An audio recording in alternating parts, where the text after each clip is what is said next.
You are now tuned into the ultimate sounds of Fathers from the Hood. From the Hood. From the Hood.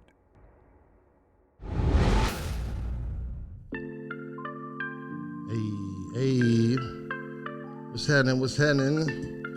Hey, go ahead, L. Open up, man. We're getting right into it, man. Talk to him. Hey now, say now, you're now tuned in to the ultimate sounds of Fathers from the Hood. It's your boy LMC. We in the building. We got Dan Black and a very, very, very special guest. You know what I'm saying? Who we got, bro? Yeah, y'all know we connected and well respected. Hey, man, who we got, man? Go ahead, we're getting right to it. Man, we got Big Nina boy, man. What's happening with it? Big Nina, the one and only 9, man. Holla at the homie, man. That part. Yeah, Appreciate man, y'all you know. pulling up, bro. Yeah, appreciate you pulling up for sure. All right. And all we're gonna say is shout out to Lumi Frames, man. That's it. We get right to it. Cut the music off, man, because we ain't got a lot of time, man. The homie came and pulled up. You know what I'm saying? We know a lot of people, but you know what I'm saying? How you feeling, man? How everything been, man? Oh man, it's small fries to a Big Mac, bro. It's all good. Trying to eat. That's it. You know what I'm saying? Extra mac sauce on it. You know? Yeah, man. So we're gonna be real quick. This is a real quick one, y'all. So he'll come back, but we appreciate him pulling up. So we're gonna get right into it. Hey, man, you grew up with your dad, and do you have kids? How that? You know what I'm saying? How that work? Well, I'll be honest, the streets raised me. The streets was my dad, man. But I do have kids. I got a daughter in college,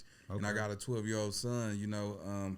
One is in college, and my other one is in California. But yeah, I became a good father though. Yeah, for sure. Copy that. So I have a question for you, bro. You know what I'm saying? We understand the type of culture you grew up in, right? Right. So do you feel like if you had a father that was amongst your caliber, that you would have went a different route? Absolutely. A father make a major difference between somebody who without a father, because it's guidance. Right.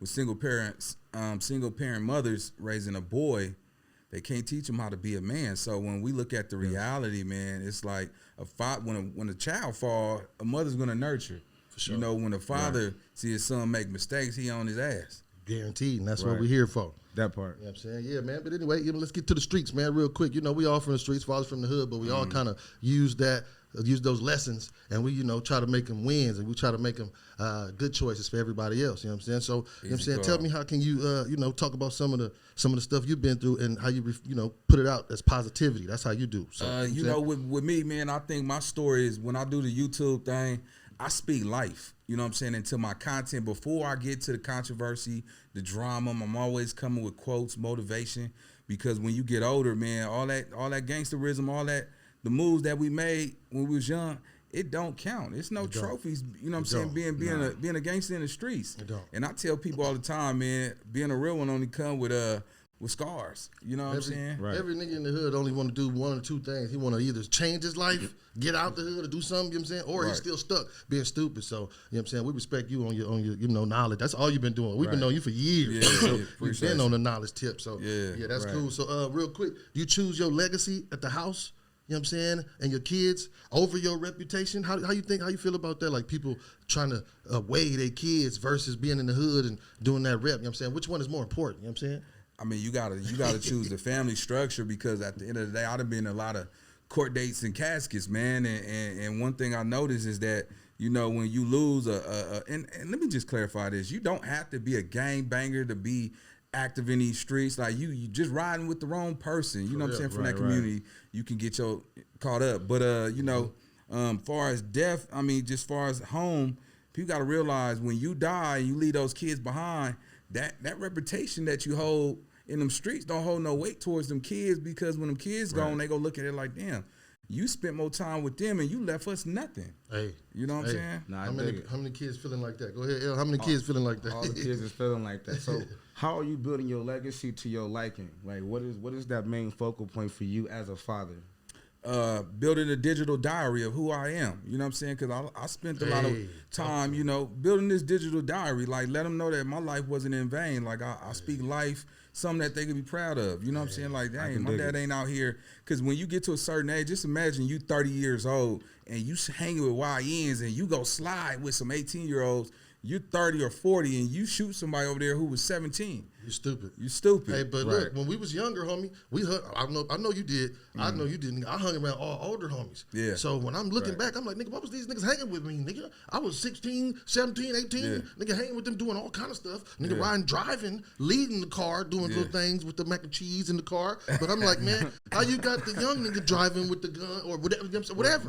I'm just saying, how can y'all be? So I'm like, man, we smarter because now that we older, you just gave me some game. You said this digital diary. You know what I'm saying? The homie Greg told me, our other homie, he said, man, bro, when y'all gone, God forbid, whenever that time comes, your kids can look you up online. People can look you up online and see that you left a positive message out there. Right. Hey, so I feel you on that digital diary. And that's a good term, homie. Yeah, easy call. We got to do a segment on the digital diary, man. Yeah, you got to come back for sure. I know we got to. And he about to do some business. Y'all know this dude is busy, so it's a privilege to have him here. Real quick, talk about dad's going to jail with you, man. Real quick. So part of your past, right? You have been incarcerated, right? Yep. So when you had left being incarcerated, how did you feel as a father? Because I can relate. Oh man, you know what I mean? Yeah. You know what I'm saying? And being inside a spot you can't get out to help your seeds.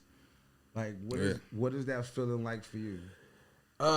Betrayal. You know what I'm saying? You got to realize too, man. I think when we all get caught up in, we held this mantra about how hoods love us, but when we in that courtroom and we look over our shoulders, it ain't no homie behind you. Right. You know what I'm saying? It's only them loved ones and the people you barely talk to every day. So, I felt like I betrayed my kids. You know what I'm saying? It was betrayal. And that's something that a lot of us, we know our kids is not going to try to check you about it unless you got some strong-minded kids. But, you can't guide a kid from prison. Right. You can't. For real, you can't. You can't, man. You know what I'm saying? What you can do is you go get that GED up in there. You know what I'm saying? You could be sending, writing letters, write a book. Yeah. You know what I'm saying? I just finished my book too, man. So that's coming out. So I'm officially finna be an author. I know he doing it. Can you name the title of it? Or hey man, why you asking all the questions, nigga? Tell the nigga. It's good. It's from where I'm from to YouTube. You know what I'm saying? Okay. You know what I'm saying? It's in depth. I went into little stories. I don't use names and shit because I still respect the code. But right. it's deep, man. And I think for the world to see that, like, damn, the nigga did everything from the streets to the suites, and he wrote a book, the music, running with Snoop, all this good shit I got going on. So.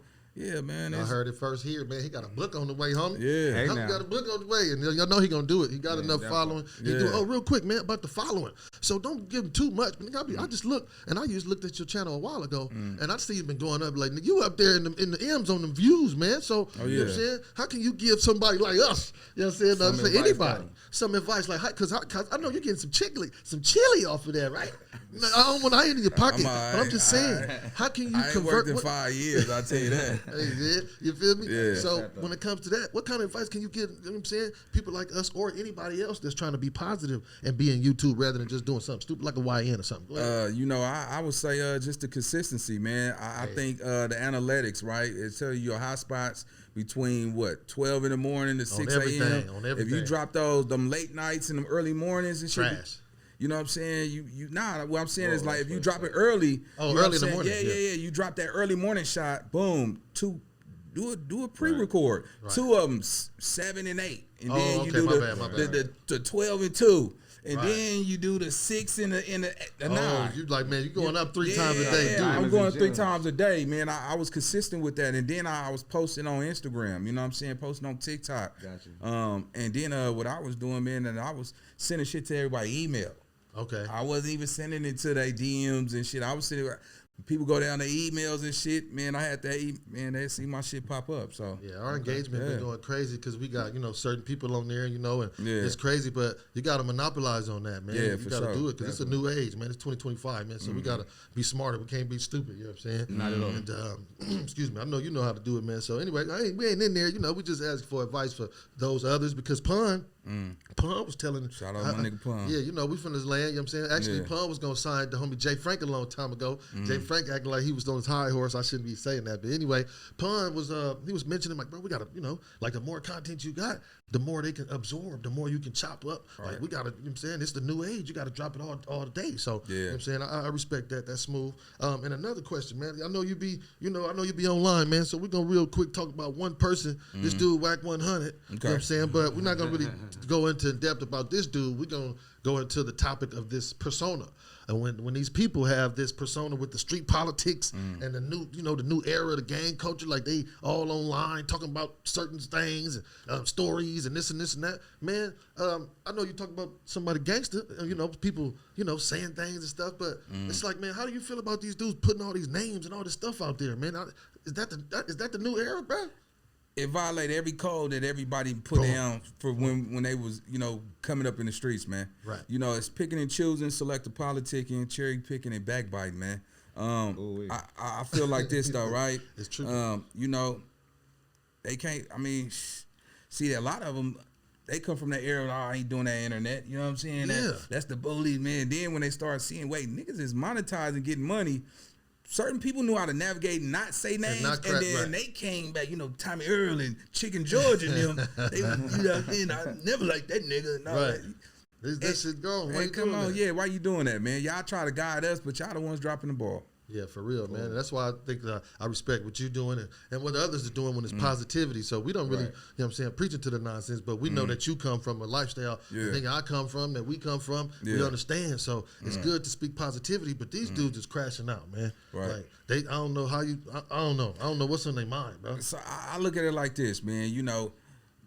In the beginning, it ain't your fault where you land at in this world. You know what I'm saying? But where you in is your choice. Right. Everything you do is a choice, man. The decision to get up and go hustle, the decision to go hang on the block, it's a choice, man. And when it comes to the bottom line, when it's time to stand in front of that audience, man, what did you do with your life? Right. And I think every YN is go sit back and even when you in jail, don't be crying talking about, oh, I did it for the set though. Nah, you didn't do it for the set. You did it for your own self. Your choices, man. Say that though. They'll blame it on that. I ain't been to the pen. I've been to county, but what I'm saying is they that's what you hear.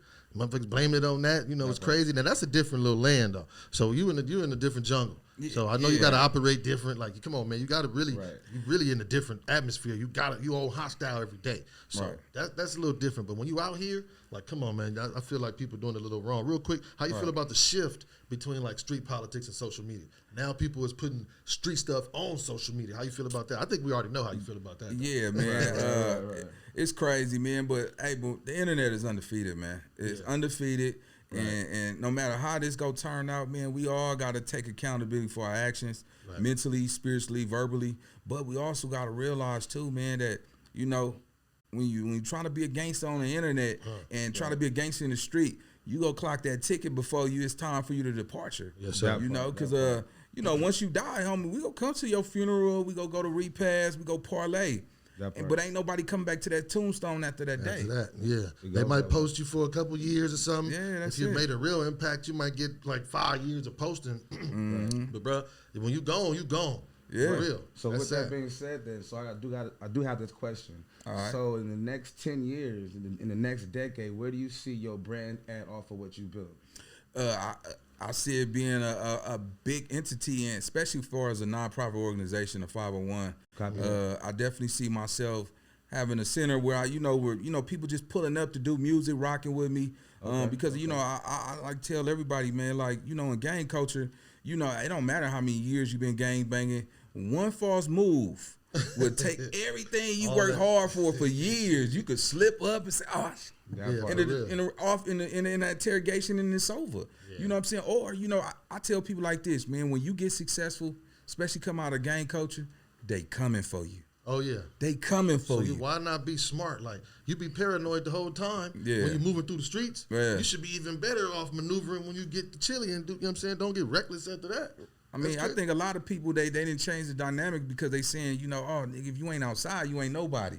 But then this is the thing. Why would you be outside and you got rent, car note, insurance? How you getting a return on what you paying for? Yeah, if you hustling, that's cool. Like what Cameron said, these niggas be outside because they don't like their house. They don't like their house. That's why they outside. But that's true, bro. Man, they outside because they baby mamas and girlfriends got too many kids, bro. They can't be in there spreading, you know what I'm saying? That's why they outside, man. Yeah, it's lost, though. Everybody lost. And it's real ones versus internet G's. Like some of these internet G's, like they think they run it, but when you real, you kind of, some of us just stay in the back. Yeah. Some of us looked at us crazy for making podcasts talking about certain topics. But we doing something positive. And now they're like, oh, man, that's cool. We like it. Keep going, bro. We appreciate it. Oh, yeah, man. One day. You know what I'm saying? But anyway, I'm doing too. When they play, didn't that day was going to be big? Didn't that day? Yeah, go and give me some of that day Ace of Spade over there. Man. Right, yeah. So our 501, we trying to grow it, and we need to, interact with people like you, man. People who really connected, people who got a voice. And that's really mainly speaking positivity. You know what I'm saying? Well, invite me to one of these toy drives or one of these big events feeding the homeless or something, man. I'm all for all of that. Okay, man. I ain't fed no. Look. I got my own kids. I ain't had no toy drive yet. Okay. Nigga, we don't feed the homeless. No, I'm just playing. We do feed the homeless. Yeah. And but nigga, I feel like nigga as dads, nigga, you make 2-3 wrong steps, nigga, you homeless too. That's exactly what it is. To go that way. For real. Yeah. You mess up, nigga. Like he said, you got bills. All this, man. You mess up. You ain't now. You with him. Yeah, nah, we can't. But no, I'm just joking. I'm joking, y'all. We do give out. Then every other Father's Day we do what we do. But Oh, yeah, we I'm go definitely to down. I'm definitely Sure, down. you got can something real definitely quick, set up L? something. You got something real quick? So yeah, okay. So with the fatherhood person that you portray, right, as far as breaking the generational curses between the youth that trying to gangbang, you feel me? How do you feel about yourself breaking your generational curses with your kids, though? Oh damn, that's a good question. I'm gonna be honest with you, man. Being a father, man, is not the easiest task because sometimes your own life can deter you to a different direction and getting incarcerated. You're not present for that child and try to reestablish that relationship and that bond, man. So I took a different direction because I thought the goal was to make it out the hood, man. On everything, talk to me. You know what I'm saying? It ain't nothing but heartache and tears, man. You know what I'm saying? How many mamas cry? Nowadays these little dudes, YNs, will go up in the church and knock you down and hit your mama too. You know what I'm saying? And people don't talk about that. They acting like we all pushing positivity and gang culture, but being a gangster, man, my life was so fucked up. Excuse me, but no, us too. Like for real. It was. I got respect by violence. Everything I earned in them streets to get my name, build my name, I had to commit violence. Right. And now my kids know, man, shit, I kick their ass. They talking about that type of shit. For real, because that's what you say. Our goal is to make the kids better than us. It's crazy when my kids playing GTA. They be like, oh, that's right by Grandpa's house. Yeah, my pops live right by the Compton Courthouse, right by the train tracks. It's literally, so it's not really bad, but it's like this the culture we come from. We trying to move about. You know what I'm saying? We're trying to come better. You know what I'm saying? Real quick, you going to ask about a tip? What you got, tips for fathers or something, or you got another question? So, you know what? Okay, we coming to the end, man. Bros got you. I got you. So, we're going to segue both questions into one, okay? Talk to me. Okay, so with you having the motivation you got as a father right now, right? So, how do you put your best foot forward, right? So, that is the question I have if you have a tip for a new father. How you put your best foot forward, nigga? What kind of question is that, nigga? And with them little ass shorts, man. Hey, L got them little ass shorts, so he's. I'm finna go swimming though. All right. So I like this, man. It ain't no rules to being a good father, man. Financially, giving your kids what you want don't make you a good father, man. You know what I'm saying? It's the stains on their brain that they can always use whenever they go through anything in life. They can revert back to what their dad said. Right. You know what I'm saying? And it's not always about positivity. I do believe we got to teach our children about survival tactics. You know what I'm saying? What you mean, like wilderness and stuff like that? All of that, man. You know what I'm saying? Shit, bro. Yeah, man. Shout out to Derek Grace. He fucked with us. He posted us and all that. I'm a firm advocate of believing, you got to teach your child how to stand up like a man. Never put your head down when you're talking to a law enforcement officer. Because, they use their power, you know what I'm saying? Intimidation. As authority. Right. So, yeah, man, just keep your head up, man, and don't bite down on nobody. That part. You got a tip? I got one, but what you got a tip of advice for the dads? Go ahead first, bro. Okay, so I was watching something before L came in there, and he came in and watched some of it too. It was an interview with Kirk Franklin and them. In DC. So DC, he made a good point. He said, when you are a dad, or he said when he was a kid, his dad had a purpose and a calling before he was even born. He just is his kid. So as a dad, I'm going to say it like this. I'm going to kind of lean on that, but segue into, hey, when you're a dad, don't forget your calling, bro. Don't forget you got something to do. Don't forget you got something that you're on this earth to accomplish. Yeah. Now, being a father is one of them. But don't forget that you got a calling. Don't forget that it's something that's driving you, you know what I'm saying? It's something that you're supposed to impact this world with, you know what I'm saying? And this is what we got, one of them that we have aside from our music, you know what I'm saying, aside from our kids and making better decisions. This is one of them. So, you know what I'm saying, that's what I'm going to say. And then what you got, homie, real quick before we slide and glide. So, so this is where it said, I got two, right? So lead with love. That's the first one, right? The second one is forgive your parents. In order to break the generational curses, right? You gotta lead with love. You gotta love your parents and forgive them in order to love your children properly, because you will not love yourself if you do not forgive your parents. And if you don't love yourself, how can you love your kids properly? Yeah, I had to get over that, man. I was mad at my pops, man. You know what I'm saying? So when my grandma died this year, we had an argument. We got into it. You know, I kind of caught him out on his front yard, and I had to hold on, bro. Like I humble myself and say, you know what? I'm not here for that. I'm really here to grieve with you.